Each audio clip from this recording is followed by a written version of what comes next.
This is Colin from Amenra, and you're listening to Macho Grande.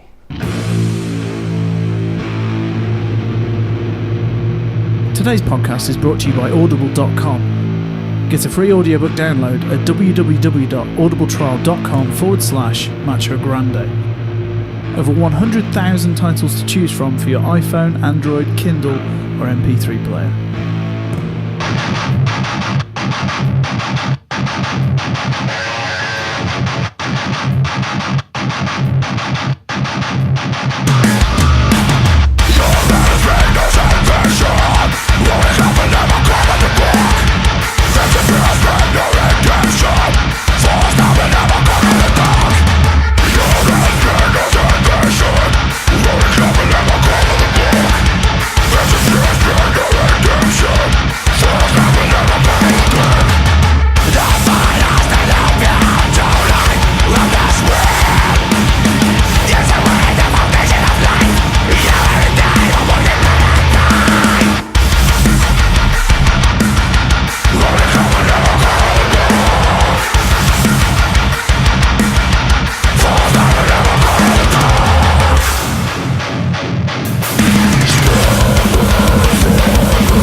Hi guys, welcome to Macho Grande. This is episode 190. I'm Pete. And I'm Matt. And we have got a really cool show coming up. We're going to be talking about Amenra. We went to go and see them, and we interviewed Colin, who's the front man. Yes. The other week in Norwich, which was pretty cool.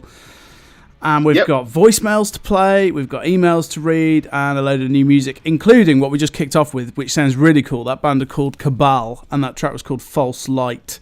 They're from Denmark. Their album Mark of Rot came out the other week via Longbranch /SPV. And that sounds really cool. It says inspirations from black and death metal to gent and hardcore. And they've also got CJ from Thy Art Is Murder on one of the tracks. Ooh. So fantastic. Well, just off the top of the bat, for anyone who can't tell, I am a bit ill. I'm not going to go on about it. All I'll say is I'm dying. Yeah. But apart from that, I won't mention it again. It was nice to meet up. I did the drive down to Norwich and we went to go and see Amenra, or Amenra. I'm still not quite sure how you pronounce it. Yeah, Amenra. I don't know. I blame that gig for me getting ill. Really? Is that what sparked it all off? I think so. That's the only thing I can think of that has sort of put me into that kind of public area. Oh, okay. I'm surrounded by people with infections and illnesses and diseases, and I seem to have contracted something, and I've been paying for it over the weekend. I'm getting better, but like I said, I won't go on about it because, you know. Did you enjoy the gig? I enjoyed the headliner. Oh yeah, Boris. Hold on. So Joe Quayle. Hang on. No, not Boris. Let's start with the start. So Joe Quayle opened up, who was it's just her on stage with this really mental looking electric cello, yeah, and really cool stuff. And she's like looping effects and stuff. That sounded really cool. Yeah. And then Boris, I saw at Arctangent last year, and I kind of didn't enjoy them then. And then they played for so long in Norwich the other night. Yeah, they did. We actually had to leave, didn't we? There was no way to sort of deal with it. It was just like, yeah, we're gonna go sit down somewhere else, really. I don't get that band at all. I mean, I know they've got their followers, and I mean, I know quite a lot of people that went to see Amenra across these dates. And actually, we must have picked the right night, because did you hear in Nottingham there was a load of trouble? There was a load of like rowdy people at the front, and this is quite interesting because in the interview, Colin mentions about people shouting out in quiet parts, and you know that pisses them off. And apparently at the Nottingham show, there was a load of just people being twats and just talking all the way through it. And I saw a lot of disgruntled people on Facebook the next day moaning about it. Really? So yeah, but yeah, Boris, I just don't get them at all. But each to their own. Yeah. Amenra is intense and incredible. I loved every second of it. I thought they were amazing. Yeah, they were really good. The first woman on, I really liked what we saw of her, and then Boris, I don't get it. I just don't get it. And then by the time Amenra came on, I mean, we'd been around all day since like sort of 4 o'clock. Yeah, they came on about 10:30, so it'd been a long day, and it was good to see sort of like the visuals that they brought, and the sort of the integrated film projections and whatnot, and they were really, really good. Yeah, really enjoyed that. I had to I didn't actually rescue him, but I sort of half helped a guy out of a ditch on the way home, you know. And it was late, like it was getting on for about 2:30, 3 o'clock by the time I was getting past Boston. And you know there's that 7-mile stretch. Yeah. There's these steep ditches, and as I was driving down there, something just kind of caught my eye, and I was like, I think that was a car in a ditch. So there's nowhere to turn around, so I carried on a bit until you could turn around on that road. So I turned back, and as I was coming back, there was an ambulance with its lights on but no siren crawling towards me. So I thought, oh yeah, it must have been a car. So I sort of went past it again to turn around again to come back, and I thought, the ambulance must have found him. But as I drove along, sure enough, there was a car in the ditch, but the ambulance had gone past it. So I was like, what the hell's going on? So I pulled over, because for all I knew, maybe this car's been in this ditch for weeks. And I went round, and I sort of it's pitch black out there, right in the middle of nowhere. So I had my phone light on, and I sort of peered down this ditch, and they are a drop. Thankfully, there's no water in it. And sure enough, there's a car in the ditch, and there's a dude sat in his car, and he seemed quite battered.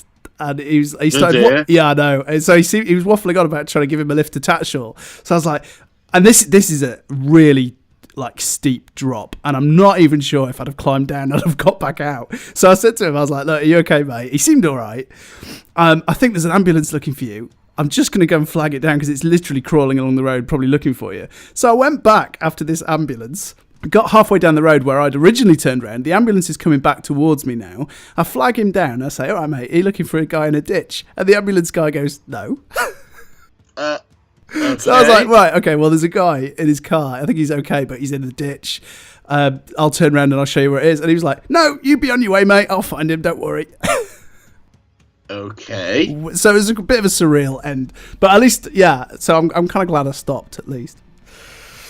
But anyway, getting back to the story in hand, Amenra were fantastic, and a little bit later in the show, we will play you our interview with Colin. He was a really nice guy. quite intense and serious. I mean, you can really tell that these guys, and much like the sort of Neurosis family of bands and people, just take this stuff, like they live and breathe this art that they do, and they take it very, very seriously. But yeah, really, really cool. And some good merch as well, like some interesting stuff. They had like cassettes. Oh, yeah. They had absolutely tons. That photo of book. merch. Yeah. Yeah, insane. Anyway, right, so coming up, we kicked off with Cabal. We're going to play Eyes Set to Kill. We're going to play Winchester, new band. I've got a mystery box section for you as well. Oh, joy. So, yeah. What have you been listening to, though? The new Feed the Rhino Oh, I've not checked this out yet. album, The Silence. Yeah, I mean, like, I don't know. I'm still sort of getting into it. It's kind of been a long time waiting because this seemed to be in development before they split up in like late 2015, 2016. I can't remember which year it was, but they basically went on a hiatus for quite a while to sort of sort out personal issues, or, you know, just to sort of like, I don't know, work things out. But they're still together and they've come back with this new album. So they did release a single called Featherweight back Oh, yeah. at the time, which is on this album, but I don't know what it is, but like there seemed to be something going there with Featherweight, and I really liked the last album, The Sorrow and the Sound. It's a really, really good album. I don't really know. And it's well worth checking out. Yeah, I have heard like the first album. Yeah, the first album's, I mean, I really like the first album. But what they did on The Sorrow and the Sound is something else. It's a really, really good album. I'm trying to think of what it's like. It's kind of a bit like... I've just found it on my iTunes, so I will make it a point to give that a listen. I'm trying to think of a good comparison, because it's kind of like a bit like Gallows meets... I'm trying to think of a good sort of comparison.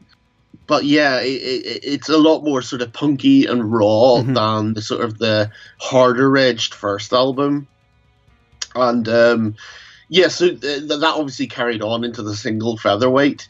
But the rest of the album, now that it's been recorded, obviously in the time since, it does feel like a bigger leap from The Sorrow and the Sound. Right. So I'm still getting used to it.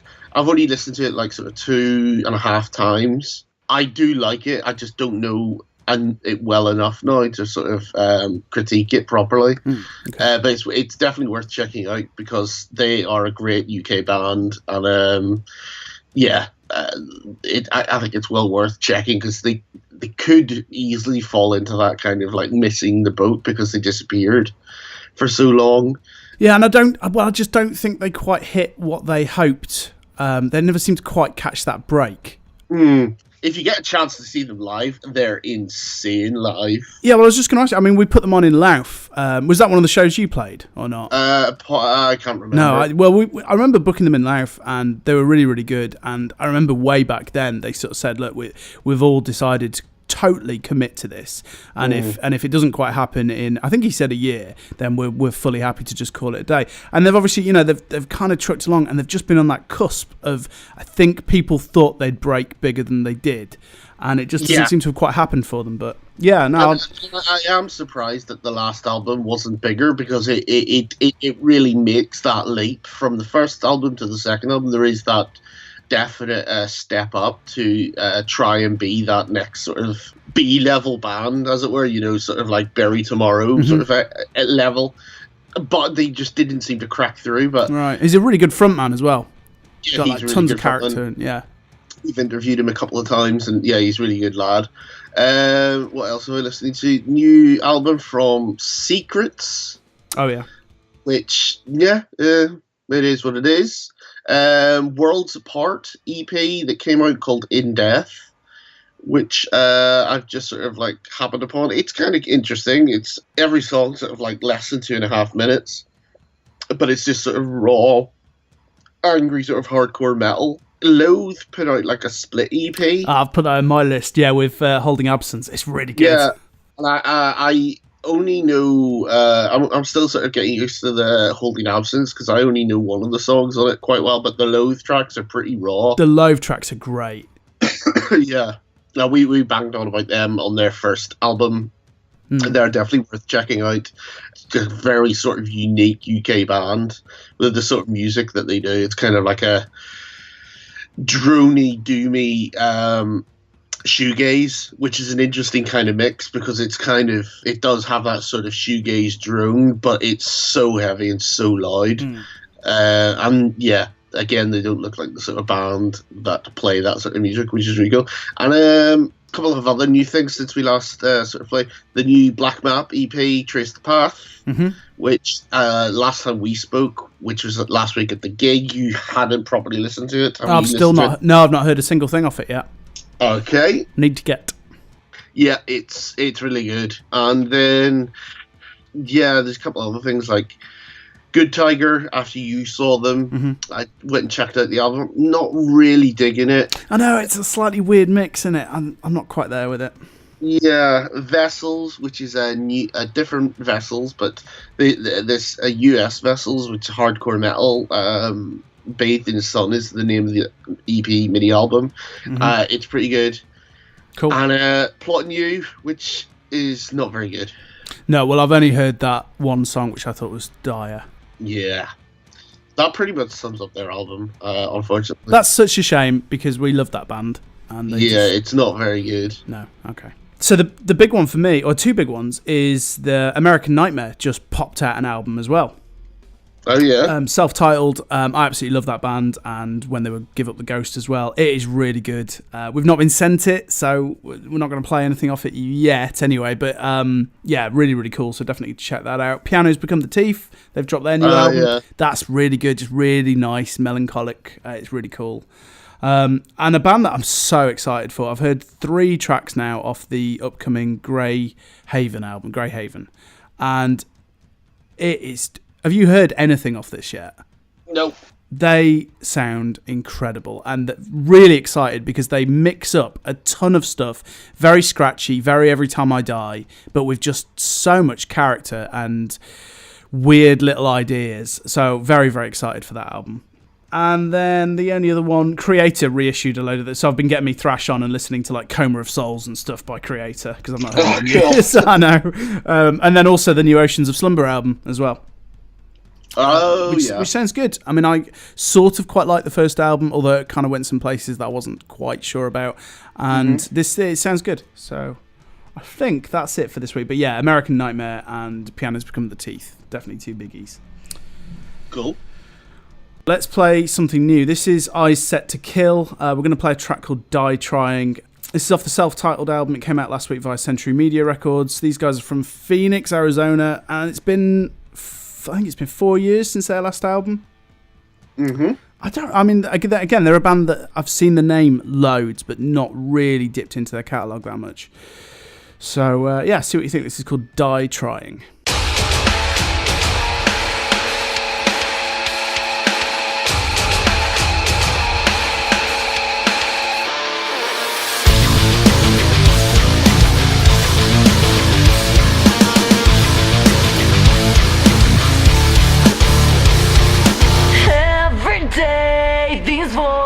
Make me question myself. Should I be somebody else? My demons are awakening. Won't let the pressure take over me. Won't let the pressure take over me. Ready to make my own way or die trying. I'm gonna break through the chains. Ready to make my own way or die trying. Wipe the blood off my face. I keep my head in the game or die trying.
Right, let's get into the news. Any particular place you want to start this week? Well, I tell you what we'll start with. How excited are you for the new Under Oath album, and have you heard the new track? I am extremely excited, and yes, I have. I have pre-ordered it already. Oh, have you? Nice. You sent me the link to the pre-orders, and there's some pretty cool looking stuff, and there's some nice vinyl and some good merch. What have you gone for? The limited edition signed one. Oh, nice. Okay, cool. Because that's limited to 500, whereas all the others are all normally available.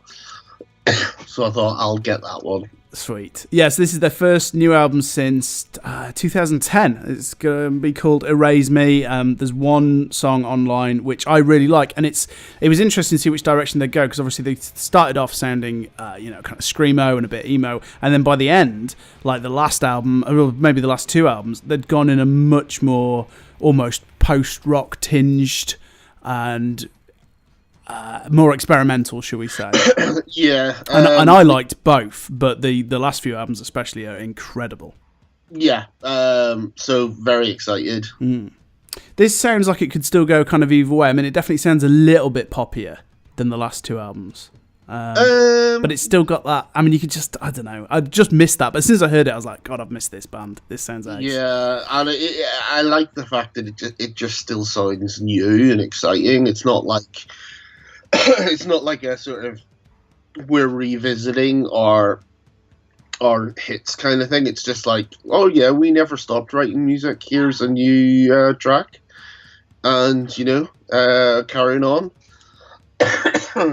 So yeah, very excited to hear what this album sounds like. It's also going to be the first album. Actually, I don't know if it's the first album without, but obviously, famously, they're signed to Solid State, and they used to be very much, part of the Christian metal band. They then did address that a few years later, and they said, look, we're, some of us have some opinions, some of us haven't. In their latest press release, they sort of talk about growing up. They've now signed to Fearless Records. So this is the first single or song they've ever released with a swear in it. Is it? Is it really? Yeah. Oh, okay. So it's kind of like, there you go.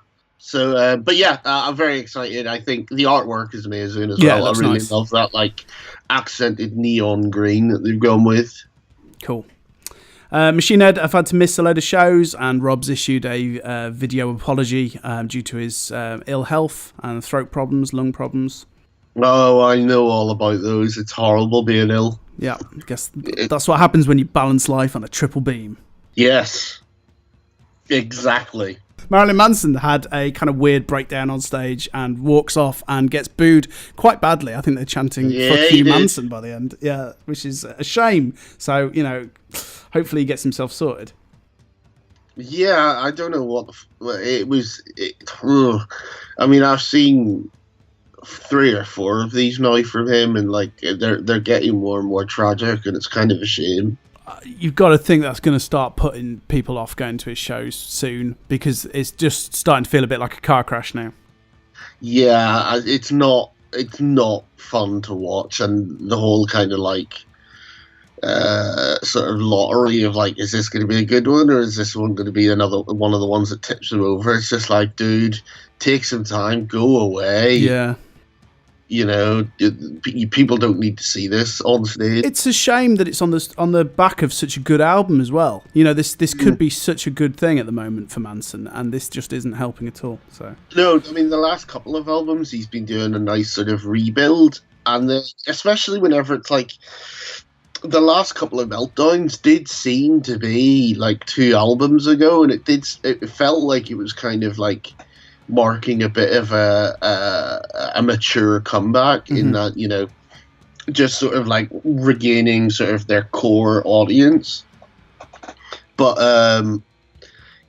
this will put people off. I mean, you hear the chants from the crowds, people are not happy. Yeah, it's not happy at all. It's not an attractive thing to have to be going through at all. No. Nico McBrain has launched his own drum shop. So if you live in the UK and anywhere near Manchester, Drum One has opened, and they've sort of said they want drummers to come hang out, whether they're buying or not. The kettle is always on. And a very good friend of mine who's a massive Maiden obsessive says that there's almost certainly going to be some decent kind of memorabilia, and I think one of his drum setups is sort of permanently on show in there. So Yeah, I might have to make the trip for that. Okay, well, each to their own. Also, music instrument news. Gibson, who have been around since 1902, I think they formed, and obviously the Les Paul, one of the most famous guitars in history, which came out like in the mid or the early 1950s. They've filed for bankruptcy, which is a real shame. Yeah. I mean, they've come out with this sort of statement saying, "Look, this isn't the end. We're sort of facing a battle with creditors over a series of bad business decisions, but we've got a way, hopefully, out of this, and sort of." I don't know whether they're going to do some funding and maybe some kind of Kickstarter type thing as well for some projects. But yeah, hopefully they can sort of manage a way out of this, because that seems a real shame. Well, yeah, I mean, the thing is, like, the writing has been on the wall for this for a while, unfortunately, because, like you say, there's been lots of kind of like, major sponsorship departures. I mean, one of the ones that sort of springs to mind was Brock from Mastodon, or was it Brent Hines? Yeah. Like saying about, the workmanship just isn't there, the reps aren't there, the customer service just isn't there, and like, the build quality would come back not to his specifications. So if you're starting to like lose the sponsors, and like the reps aren't there to sort of like liaise with the sponsors, it does kind of sort of say, hang on, there's something fishy going on here. Or there is. The writing is on the wall, sort of thing, financially. I mean, I've not been following them, but reading the comments, it seems like a lot of the recent ranges have been ridiculously over. Like, they've outpriced themselves out of the general market. They've outpriced, and lowered the build quality as well. I mean, as a guitarist that's kind of sort of on and off followed these things, I have been interested in like some of the really odd guitar builds and choices that they've made on some of their recent ranges, because they're just like sort of focusing on things that today's guitar buyer just isn't really interested in. Right, okay.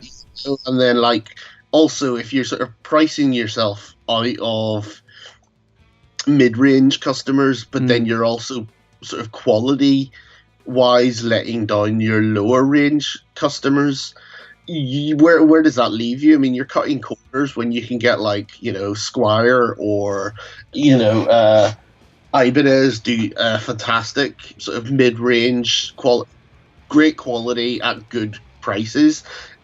Gibson was just in that field of like not really being able to compete, and then again, like I say, doing the sort of shapes of guitars that they were doing were just like no one's buying that. No, I saw the reissue of the new Flying V, which looked horrible, I thought. Yeah, it's just like, what are you doing? No one's buying these at the moment. It's just really strange investment choices. And then I think they did something insane, which I can't remember what it was. It was something like they had invested in like like a media company.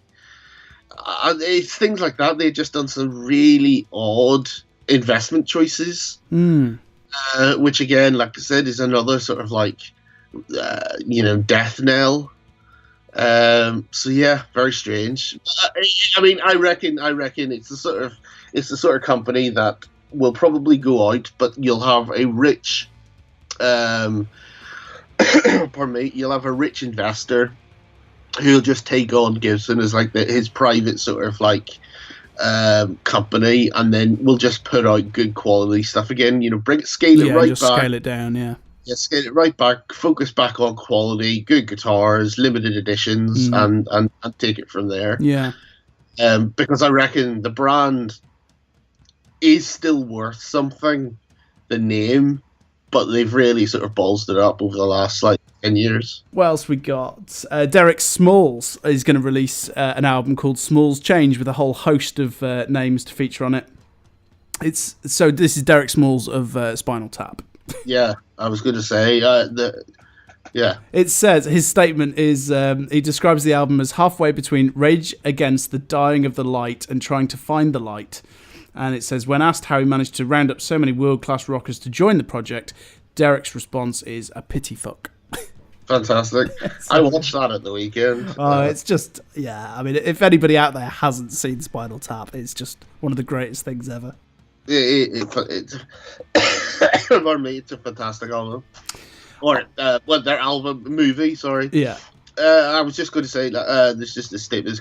Misery Signal's working on a new album still. Interested to see how that all comes out because they're back with their original singer Jesse Zaraska. Yeah, I mean, we last talked about them because we watched that documentary, and one of the things I thoroughly enjoyed it, and much as I like that album, as we said then, I've liked them a lot more since that album, and I kind of felt like you don't need to hold on to this much. You know, you were good at what you were doing, so I don't know where this is going to go. I'm not sure it's what I want. Yeah, I mean, we'll see. I mean, I really liked the last couple of albums. He's a really good singer, the other guy as well. So yeah, we'll see. What was the other thing? The only other thing I'd put down was just to mention Tool, just briefly, because. Oh yeah, because are they going to do something? Are they? Supposedly there might be an album, and supposedly they've entered to record. Entered what to record? The studio. There's been loads of bits, and Maynard's been saying stuff, and he said he's officially started. And then Sebastian Bach's also been one of the latest people to supposedly be in the studio with the other three guys and actually hear. He's actually described some of the tracks. Right. So yeah, there's stuff out there. So. Right, that's it. That's all. Oh yeah, the last bit is Parkway have started teasing new material in online studio diaries that they've been sharing. By the looks of it, they're actually into the tracking. I mean, cool. So they have got several tracks recorded and mixed, and because there's bits in the background of the like studio videos, right? Which again do have like echoes of like what do you call them? 810, King 810. All right. This bit of sort of plicky acoustic guitar and kind of like, oh no, I don't want this. Yeah, I just don't want that. No. Bring back the breakdown. Yeah. All right. How would you like a minute and a half of thrashy noise? In my current state of mind, this might beat the cold out of you. This is a band called Fucked and Bound. Their album called Suffrage is out now via Atomic Action Records, and this is 13 songs in 23 minutes. Which one should we go for? Oh yeah, let's go for Get Inside.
So that was Fucked and Bound. Right, let's get into our interview with Colin from Amenra.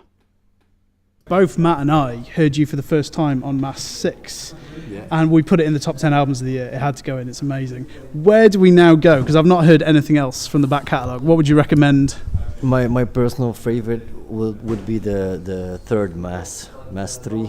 That's where we kind of found the magic in what we do, you know, where we kind of enter the new dimension, you know, like the shiver on the spine or the goosebumps.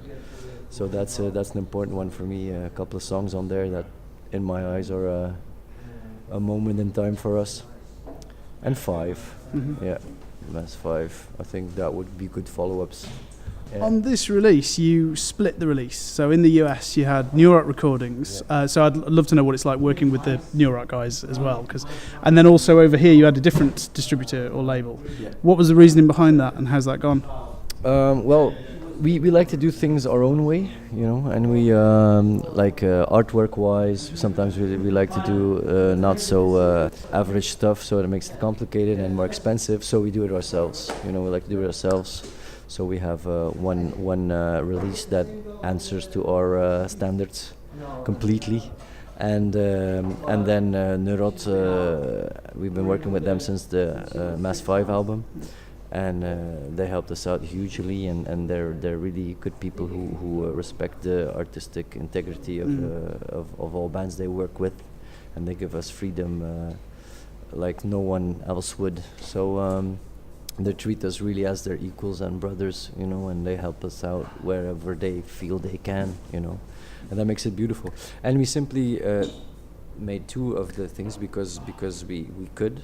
And it's always, it was the first time that we had the financial means of actually doing two mixes and two masters, because you pay double the cost of what a normal band does.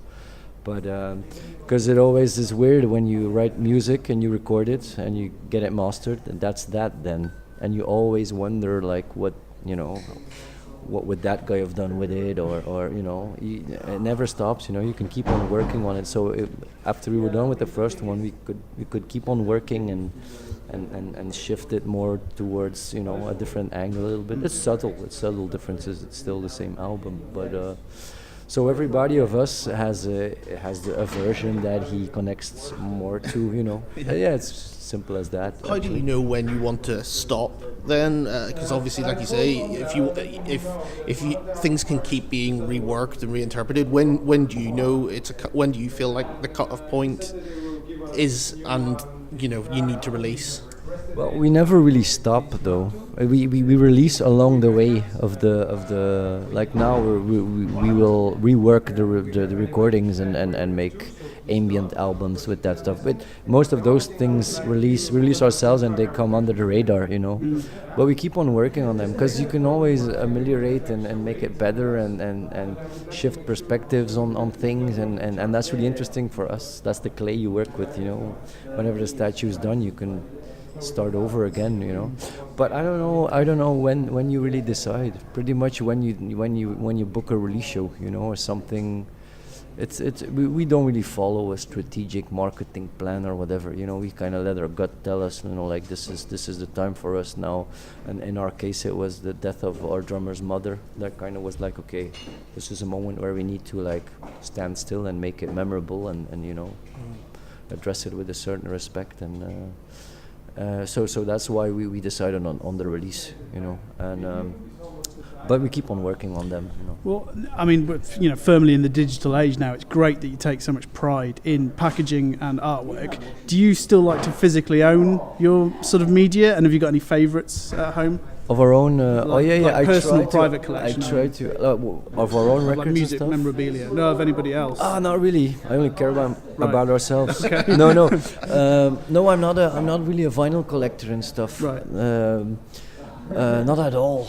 Totally opposite. And I don't really listen to a lot of different music because I'm always listening to our own projects or trying to get familiar to them and write new lyrics to them.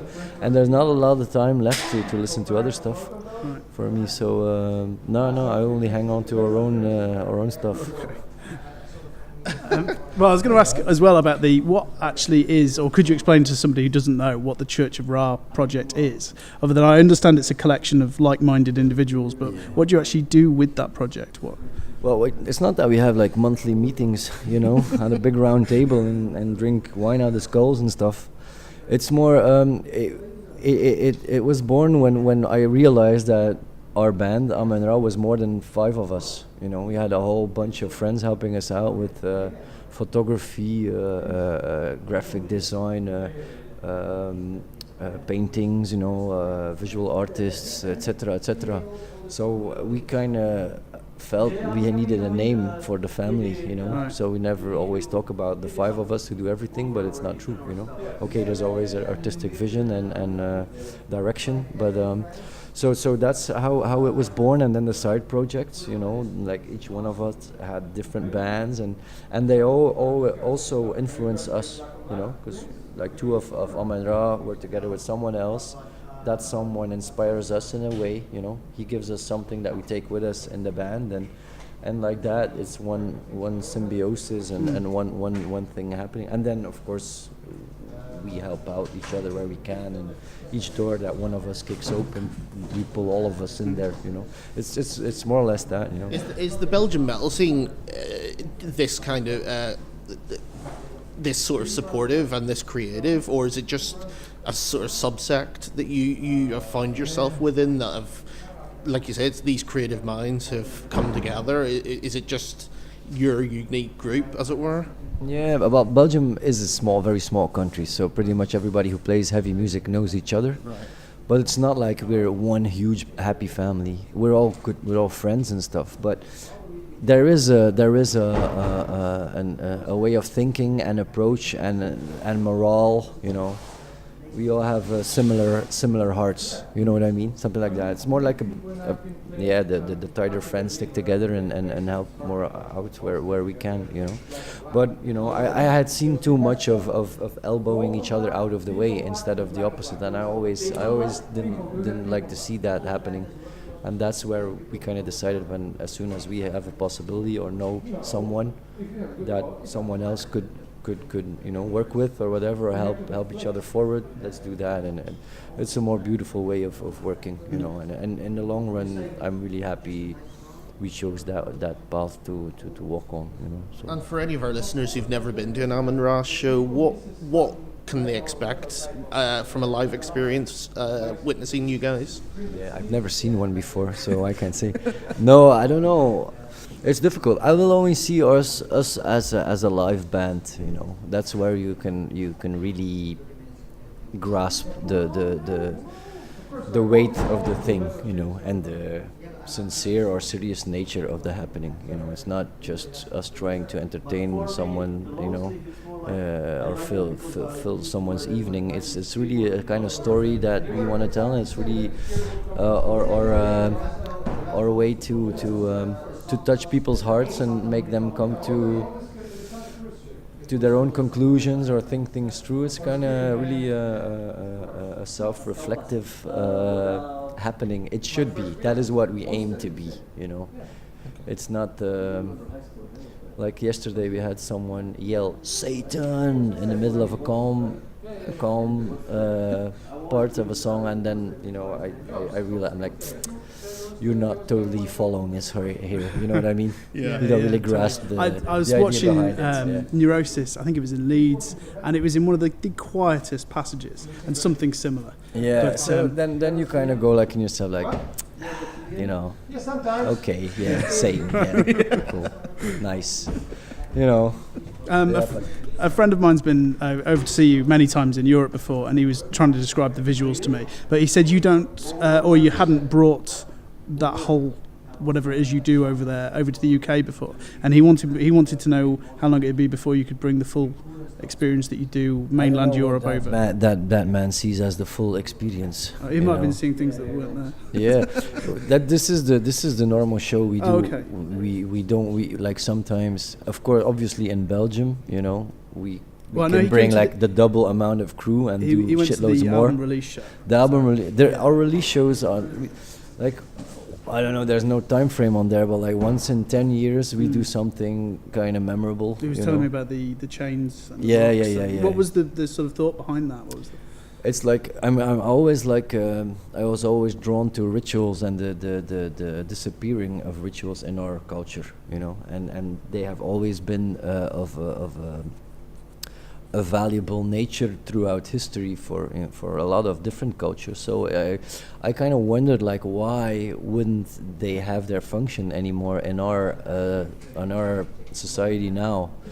And that's where we kind of wanted to create our own rituals, you know. And sometimes a lot of stuff happens behind the scenes where we christen our children in our own way, you know, and we kind of we kind of take a moment to talk to each other and prove that we are there for each other, and whenever it's needed, like one family.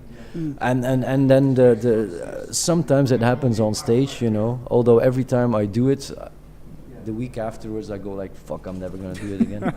Just because of the backlash of people going like, yeah, but it wasn't necessary. Of course it's not necessary, and I don't really care if you think it's necessary, if we think it's necessary. If it has a function in our existence, then it's fucking necessary for us. But anyway, so you kind of mingle a personal world with a public world, and then it's difficult. But like this time around, I had hooks chained. I had hooks in my body, and they had weight stones on it. So I was kept on Earth, And 10 years ago, I had one where I was suspended, where I was going upwards. And it depends on where I am in life, Back then, I desperately wanted to become a father, but it didn't manage. So I took the time to. In my eyes, I like to believe that, this makes it possible for me to talk to the gods to help me out, And that was a whole story with contemporary dancers and stuff that we told on stage then, 2009. And now it was the moment where we all had to be grounded to earth more than ever, because we all have children, and now we don't all have children, but there are a lot of children in the band. So it's a moment for us to mark in time that we will not forget, and it's a moment where we have to surpass our own abilities sometimes, Anyway, stuff like that, And obviously you're promoting the new album at the moment, but what's the future plans for the rest of 2018 for the band? Well, I think we're gonna play more than we have done ever before in 1 year span, because we really think it's time for the world to realize that we fucking are there, and we mean business. You know what I mean? So we kind of feel it's the time, but we'll always be family men as well, and some of us have bands who draw big attention that also need the time for them to set their foot on in the musical landscape. So we take our time. We're not in a hurry, but we're not planning on disappearing anytime soon. But I saw some fans online when you released the Swan artwork. Saw that as a kind of, no, this is going to be the Swan song. But that's also a thought that lives now. We've been around for 20 years, and how many bands are around after 20 years?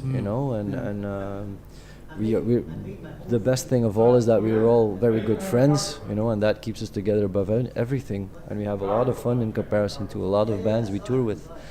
But sometimes, we don't work in concepts, and we don't, it's not that I'm gonna suck a new concept out of my thumb. The story we are telling is the same story over and over again, and I believe that at some point the story will be told. If this is going to be the one, it could be, and we've drawn to that conclusion that it might be the last one, because it gets harder and harder to write music that has value in my eyes. I mean, we can write a heavy album, but will it touch the people's hearts or souls as much as it should, So that's a balance we want to make. We don't want to be the band that makes albums to make albums, We only want to release something that makes sense to release, that has a function in our lives and hopefully in other people's lives. So it could be the last one. We do have plans, We do have we make a lot of music for movies and stuff, and we work together with a lot of different creative people on different stuff. But it all happens under the radar. We're pretty busy, and we plan on making work of we also released a couple of acoustic albums, and we do acoustic shows. Throughout Europe we've done them, but not in the UK yet. But we're planning on doing one. So that's certainly a world that we want to explore, because it gives us the opportunity to work with a totally different emotional palette. It's more vulnerable. It's more, it's a new world that we are eager to explore. So I'm sure this is going to happen. But Mass 7 is still, we don't really think about it at all. So. Do you have any more plans to work with Scott Kelly again? Well, we recorded 70% of a new album with him last month. Actually, me and Matthew have a project with him called Absent in Body. I don't know if you know that. Yeah. So we were planning on recording a full album with that in the coming months. We're busy working on that. So that is yeah. Just to finish off then, do you have a book or movie or album that you'd just like to recommend to listeners, maybe a favourite choice or anything? That's a difficult one. That's always a personal choice. You know, I can never like talk in the name of the band because everybody has its own favorites. But as a book, I would go for The Road by McCarthy. I think that inspired me. That opened my eyes, and I thought that was beautiful and fit the tension and things happening these days. So I really like that one. And as an album, that's a difficult one. No, I don't know. Yeah, there's no album that touches me more than our own. You know, they're our stories. So, no, I don't know. Yeah. Well, in that case, what one track would you recommend one of our listeners go check out? Like, what's your recommendation that to sell the band to Sell a new the listener? band. Mass 3 album. I think the first song that we actually struck something divine between brackets for us was the song Am Kreuz. It's German for on the cross. So that's a good one, you know. Cool. Yeah. Thank you very much for chatting with us. Thank you. No problem. My pleasure. Okay, right, so there you go. And if you've not heard Amenra's last album, Mass 6, definitely go check it out. Or on Colin's recommendation, check out their earlier stuff too. Would you like a mystery box? Yes, please. So for those of you, if you don't know, this is where I pick a small fragment from a press release and I read out 3 different snippets to Matt. He doesn't know, he's not read these, he doesn't know who the bands are, and he will choose one of them and we'll never know who the other 2 are. Now, I prepared this quite late last night, so hopefully I've done this right. All right, number 1. A catchy mix of 90s SoCal punk, European folk metal, and American hardcore rooted in Norse mythology, historical references, and general silliness. Whether they be warm memories of hearth and home, heroic sagas, or tragic remembrances, the songs will carve these colourful volumes into the soul of anyone whose ears they touch. Right. All right, number 2. Most people are fundamentally good, but sometimes extraordinary circumstances bring out the most bitter, unkind, and aggressive elements in even the most taciturn of folk. Lies, betrayal, cheating, stealing, it piles up, and before you can stop yourself, in a fit of passion, you snap and let your true feelings show. That sincere, sinister, passive-aggressive emotional energy defines this band, who take a sharp, fun, post-hardcore edge and lacquer it with a thin layer of dissonance and punch to give it just what the band needs to cut right into the listener's head and stay lodged there for weeks. Right. Or, number 3, I love these press releases. Number 3, featuring 11 non-stop tracks. The concept of the debut album is to take listeners on the various stages of one long party night, from the entrance at the club to the time you get back home in the morning, stumbling on every step. How can you have a non-stop track? I know, I love that. And 11 of them if they don't stop? Oh, you gotta love press releases. They're just brilliant. So yeah, catchy mix of 90s SoCal punk, European folk metal, and American hardcore rooted in Norse mythology. Or number 2 was the whole people are fundamentally good, but shit happens. Or number 3, the party. Good God, it's like a rock in a hard place with a piano on me. Yikes. I honestly have no idea what on earth out of those. Let me think. If it helps, I'm not actually sure you're going to like any of these personally. No, I get a distinct chance that. But those press releases were just too good not to include. Jesus. I guess the third one. Oh, interesting. Yeah. Okay, the 11 non-stop tracks. This band are called We Have the Moon, They're from Italy. Their debut album, Till the Morning, is out now via Rock Shots Records. And we are going to play... This is a single. I think there's a video for this as well. I think they've done 2 singles and videos that are out now. This is called Definitely Not a Serenade.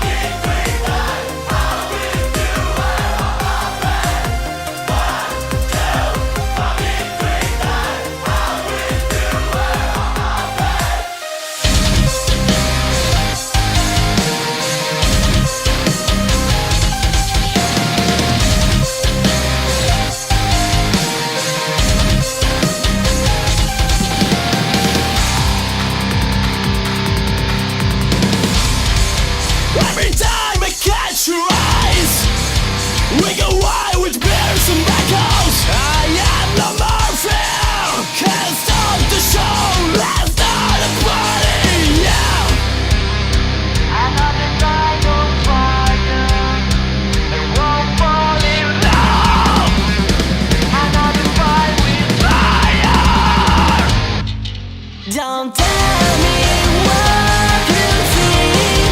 Make a fly out with all your dreams. You're not all that you seem. Don't tell me what you think. Make a fly out with all your dreams. You're not all that you seem. This romance.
So there you go. That was We Have the Moon. It's not quite our usual cup of tea, that. No, I'm sorry, everyone. I'm really sorry. I made a terrible error. I made a massive mistake in choosing that. I've not seen the video for, but like the video takes place in a very lit up limo, and as soon as that started, I thought, yeah, Matt's not gonna like this. No, but if you're a fan of, I mean, certainly that reminds me of like Eskimo Callboy, and certainly if you're a fan of stuff like early Asking Alexandria, you might really dig that. Yeah, you might if you're a fan of auto-tuned vocals and bizarre, out of place, synthetic blops and bleeps over very generic breakdown metal, then this is your cup of tea. I'm sorry to all the listeners who know that my taste definitely would not normally choose that.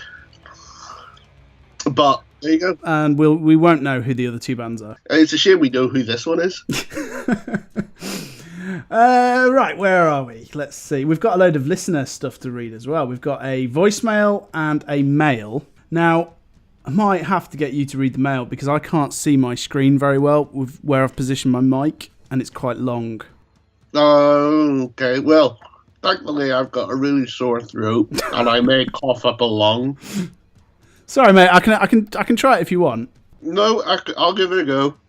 Let me just take a long run up. All right. So this is from Nathan. Hold on. I'm just eating a biscuit. What kind of biscuit? A chunky chocolate double. Oh, nice. A Fox's cookie. This isn't helping my throat, but it's making me feel emotionally better. You want to gargle with Listerine, mate? That's the only good thing that helps sore throats. I've got a big bottle of Iron Brew. Yeah, that won't do shit.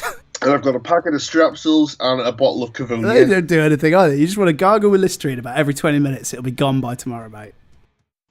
No, it won't be. Right, okay. Right. Before I go into my review on the Architect show, I figure I should at least put a couple of quick album reviews and thoughts up. First up, the Machine Head album. This one I can sum up with 3 words that sum up my feelings on the album and my reaction throughout listening to the album. Simply put, what the fuck? ? Yeah. Yeah, I agree. Yeah, it's shocking. The other album I want to put a quick review in for is the Marmosettes album. I feel like I'd hold back on sending this until after seeing them live in London a week or so ago. Granted, it's a far cry from the more schizo and loud version of them that was the Weird and the Wonderful. That was on the Weird and the Wonderful, sorry. But they've polished their sound and made it a bit cleaner. But it works, and the songs sound incredible, and I think it's a good starting point for what comes next. Now, my thoughts on albums are done. Here's my review of the entire Architect show. Counterparts kicked off. This is the Architects in Ali Pali. For anyone who doesn't know, this is the biggest headline show. They sold out, yeah, like 10,000 tickets. Counterparts kicked off the show. They were the band that were more for the hardcore kids, and their set was fairly decent, but the crowd interaction of crowd killing and those kinds of people who just want to prove how hard they are made their set a little more of a stand around and get into it, with the fans of the band giving it their all. Other than that, not much to say about their set. While She Sleeps, however, definitely destined for bigger things.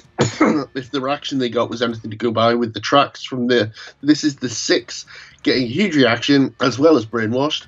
But it's the tracks from You Are We that sounded like they were honestly made for a venue like Alexandra Palace, with a circle pit going around the sound desk and a frankly cacophonous rendition of Hurricane towards the end of the set. It just cemented the fact that they will get bigger and that they deserve to be on those kinds of stages.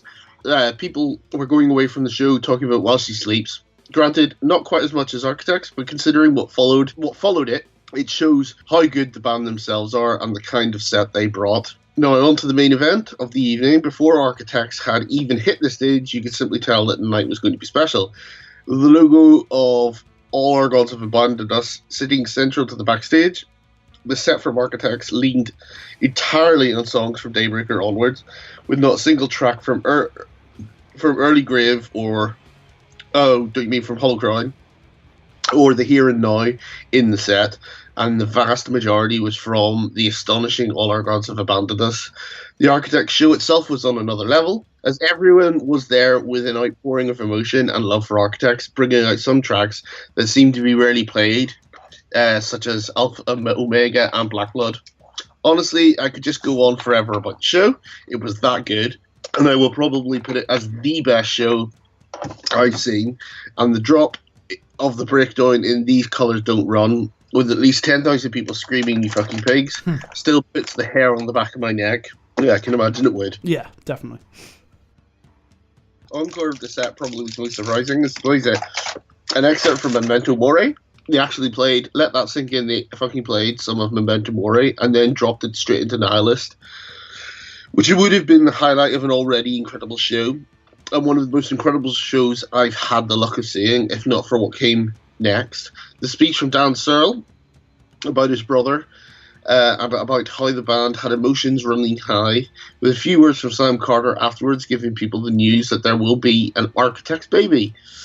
The absolute highlight of the night was probably one of the most emotional renditions of Gone with the Wind that I've ever seen, with Sam breaking down during the song as well. I'll be honest, that put me over the edge, as well with me welling up, and up as well as I think everyone around me was as well by that point. There's live footage of the speech and the song on YouTube. I'd highly recommend watching it to get the true effect of it. With everyone leaving, the album artwork at the back of the venue had Tom's initials as well as the year. This was the set list from the night: Match Made in Heaven, Downfall, Naysayer, Death Wish, Broken Cross, Dead Man Talking, Alpha Omega, Black Blood, Gravity, Phantom Fear, The Devil Is Near, These Colours Don't Run, Gravedigger, Doomsday, with the encores, Memento Mori / Nihilist, and Gone with the Wind. Sorry about the length. Cheers, Nathan. Wow, thanks for that. Thank you, Nathan. That was awesome. I wish I could have gone to that game. Yeah. I bet it was absolutely outstanding. Yeah, and I can't wait to see Architects again live, because they're something else. Were you telling me that this one had been filmed, or did I imagine that? No, the footage I've seen, it was recorded. Cool. So I'm hoping it is going to get like a DVD Blu-ray release, because I think that it would be great to get something live from them, because the live Blu-ray tour DVD that they did was awesome. So it would be cool to get an actual full live gig. And it's kind of the sort of thing that Resist Records tend to do. They are with Resist, aren't they, in America? I don't know. Yeah, that's the sort of thing that they tend to do. Is sort of drop these sorts of things. I mean, whether it's going to be like a sort of bonus for the next album, you know, if they do like a pre-order thing, or, you know, we will wait and see. But I do hope that it comes out soon, because I really want to see that as a piece of film. Cool. Okay, and we've also got a voicemail to listen to. So obviously, if you want to send us a voicemail, you can call us on 05603 689 842, just like Ross did, and then we can play it on the show. All right, gents, it's Ross from Glasgow here.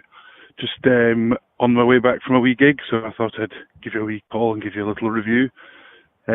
Just been to see Hell is for Heroes on their 15th anniversary of the Neon Handshake tour in the ABC in Glasgow, and it was really, really good.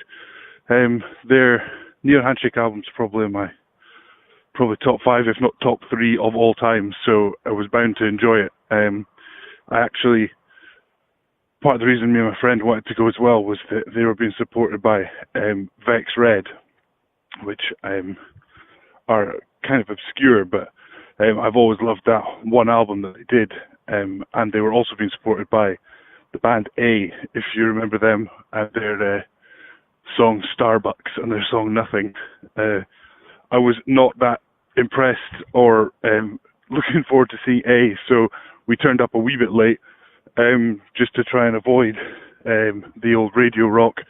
But unfortunately, only in my mind and my friend's mind did Vex Red have bigger sales or bigger following than A, because Vex Red were on first, so we completely missed them, which is a bit of a disappointment and a mistake on my part. But we stayed for A. They were surprisingly good fun, kind of like watching your dad perform songs that you remember from the early 2000s. A little bit weird. I mean, I say my dad, they're probably about the same age as me, but they did all right. Their songs are garbage, but they were good fun. And I didn't know this, but Daniel P. Carter was their bass player, and now he does his radio show stuff, so he's not in the band anymore. So they now have Dougie from McFly, which was interesting. He seemed to be missing the limelight a little bit, because he was playing bass but darting all over the stage and doing like acrobatics and stuff, and I feel like the rest of the band were a little bit confused by him. But they played their set, then Hells for Heroes showed up to we stood and waited in the dark while they played Enrique Iglesias' Hero in its entirety, which was pretty funny. And they came on and played Neon Handshake, start to finish, front to back. And it was amazing. Like, I've seen them before. I saw them at Tina Park way back. But I don't know, they're all older now, but none of the intensity was lost. They clearly happy to be there. People like playing Glasgow, so they tend to pull out all the stops sometimes. But it was incredible. The three songs, probably my favourite songs in the middle of the album, I Can Climb Mountains, Disconnector, and You Drove Me to It, one after the other, was pretty much ended me. I had to take a breather after that. This tiny little mosh pit developed, but it was pretty savage, to be honest. Yeah, they were just great. The only probably downside to it was that all their best material is on that album, so play that to the end, come back for an encore, and you've got, well, two or three songs off the third album, which is quite good, but not as good. Cover of Boys Don't Cry, and then Home to Bed. So all in all, a very good gig. I hope that this means that they might put something out. I'm not going to hold my breath, but it would be lovely to hear them record something again. So there's my review. As always, keep up the good work, and I'll speak to you again. Cheerio, bye. Well, thanks for that, Ross. It's really funny because at Norwich, me and Matt were discussing this tour, and that we would have loved to have gone to it. So I'm really pleased that you sent that in. That's really cool. Yeah, no, thank you. I really wanted to check out Hell's for Heroes on that tour, and it's interesting that you talk about like A and like, yeah, it would have been cool to have Donny P. Carter back in the band, but I mean, like, he and Jason Perry, the singer from A, they were a songwriting duo, which they co-wrote the majority of like McFly's sort of third album, and like they've done loads of like their writing agency called Collective. Songwriting production team. They actually have co-written loads of songs for like Matt Willis and McFly and Busted and Sugar Babes and whatnot. I mean, which is kind of interesting, like, because like, and I think that's where the sort of Dougie Pointer connection comes in, having written for them several times in the past. But yeah, I would have loved to have got to that tour, but yeah, and we both liked Vex Red back in the day as well. I think, in fact, did we include them as part of the A to Z of MIA when we did that? Yeah, they were on our A to Z of MIA. I was just about to say exactly the same thing, and yes, I mean, I don't know if that episode's still up. It's probably it should be. We're back in an old episode somewhere, but yeah, we did feature them because they were one of those like. Well, we talk about it in the episode, but like the whole like up and coming got so much hype with and they got to work with Ross Robinson for that. Ross Robinson, that was it, and Casey Chaos as well. Sort of discovering them and signing them, and then so much hype and a shit ton of money thrown at them. Yeah, shit ton of money thrown at them for like one of Ross Robinson's sub label on Interscope, and then like. Again, before the days of the internet, so there was just literally the articles you could read about, like, oh no, it's the future of music, it's this awesome new sound, but you couldn't check it out, you couldn't see anything on YouTube, you just had to sort of take the word for it. And then when it did come out, it was kind of like, oh, okay, well, that's all right. I mean, it's not the landmark insane live band that you seem to be hyping in Kerrang, but there you go. We'll get to see Hell is for Heroes because they're playing 2000 Trees. Yes, which we should be going to because it's an absolutely amazing lineup this year. Yeah, really cool. So we're just going to close out on a band called Winchester. Is there any film stuff you'd like to talk about? I've actually not put down, I didn't go from my film list this week, so I'll save that for my next one. No, cool. Right, we'll skip that this week then. Okay. And we're going to close the show out on a band called Winchester. This is their debut album. It's called Life Begins at These Dead Ends. It came out on the 9th of February. It's been produced by Dan Weller as well. UK band, and it says they're influenced by Funeral for a Friend, Deftones, Fight Star, Biffy Clyro, that kind of stuff. If you like this, you can go to facebook.com/Winchester UK. Just before we play that track, obviously, huge thanks to any of you that have recently put reviews on iTunes. They've started to appear. That really, really is appreciated. And if you enjoy the show and you've not left us a review on iTunes, then please do so. That would be amazing. That would really help us massively. Literally, those 5-star reviews help our appearance keep popping up in for other people's recommendations. So, and if you can't do that, just tell a friend and tell them to tell their friend. Not quite sure what the plan is for the next show. It'd be nice to do album in review, so we're going to have a think about that. But if you've got any suggestions, just send them over, info@machograndepodcast.co.uk, or if you want to send over some reviews of albums that you've been listening to. Oh, do you know what I forgot to put on my listening pile that I've been listening to loads? The new Turnstile album. It's amazing. Who? Turnstile. Who? Turnstile. You can say it over and over, but I don't know who you're talking about. All right, we've played Turnstile, and I've banged on about them before. They've got previous stuff out. They're really good. And this new album is the one that's out via Roadrunner. They're one of their recent signings, so like along with Marmozets. And it is a really good album. I will send it you over. Okay. Time and Space, it's called.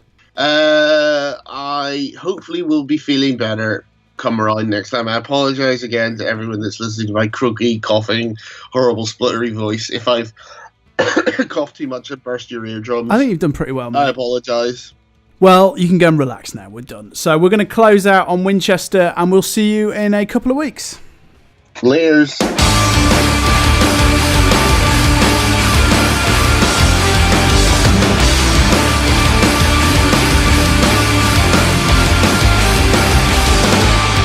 You hide in your tower in our soil, ever built on your foundations made of blood, deceit and oil.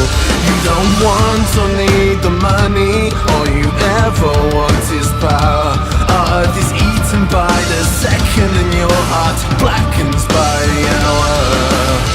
We had a diamond in the rough, we were never good enough to be trusted with. We had a diamond in the rough, we were never good enough to be trusted with. This world on which we live, we got away with no real thought. So perfection, perfection, look at where we are. This place was perfect from the start.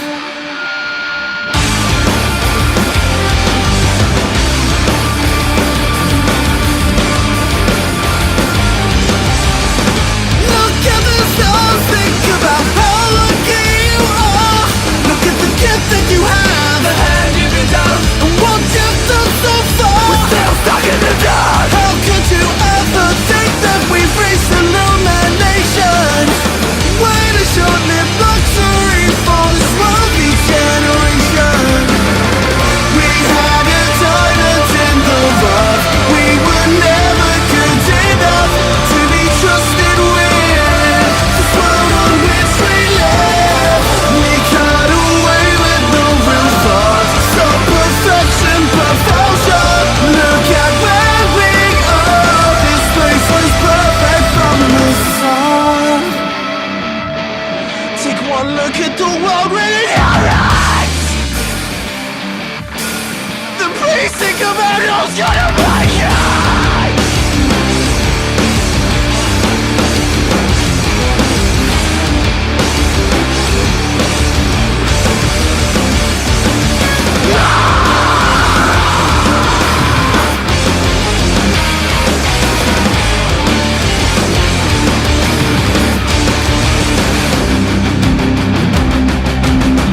We had a diamond in the rough, we were never good enough to be trusted with.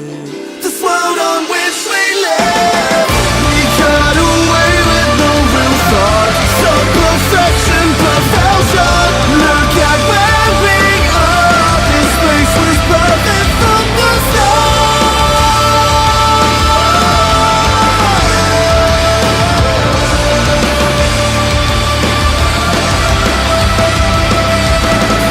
Give me your eyes so I can see who you